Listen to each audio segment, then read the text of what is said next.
Republican lawmakers have proposed 3 anti-drag bills that would define all gender nonconforming performances as adult content, including musicals. And we've talked last week about how that affects the trans community as well. If anybody who is presenting in something other than their birth gender and doing some kind of performance, it's then automatically labeled as adult content and is obscene for public consumption. So Senator John Kavanaugh in Arizona has filed 3 Senate bills, and each of them relates specifically to drag performances. And what it does is it tries to create restrictions against family-friendly public drag shows in some capacity.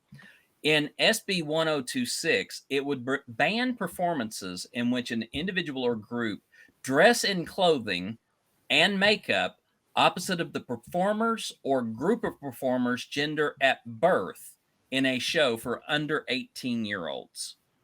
Basically, pantomime, which is an art form where you have made up gendered characters, musicals, and Shakespearean works, all of those would be deemed as adult only.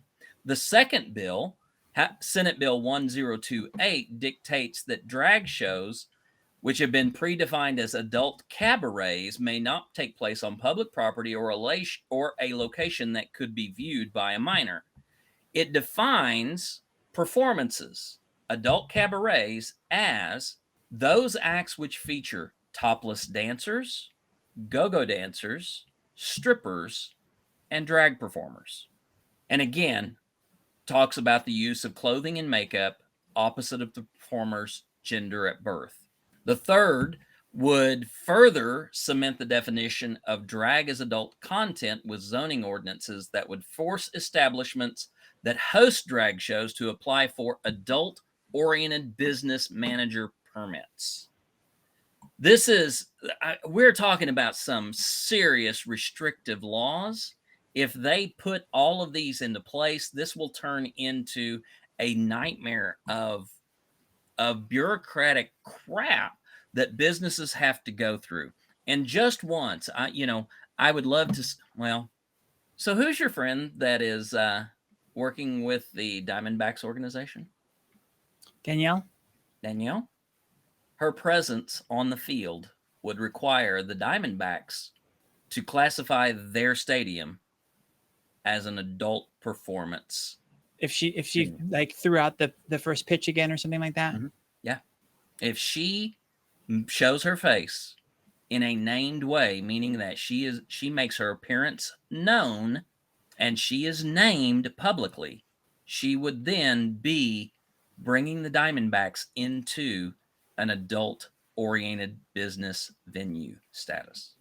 Does this, as these laws are written, does this only apply to live performances? Would this, because I'm thinking that if this was more of a blanket thing, it would make things like the Rocky Horror Picture Show would be now an X-rated movie, right? Because R is, adult, but like a parent can bring a child in. Right.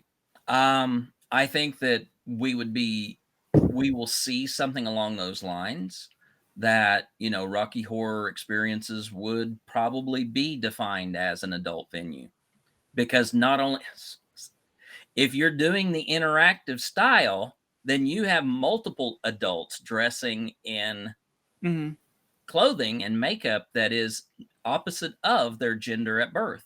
So, according to the laws, I don't use that language. So, yes, Tootsie, Mrs. Doubtfire, both of those plays would be designated as adult performances.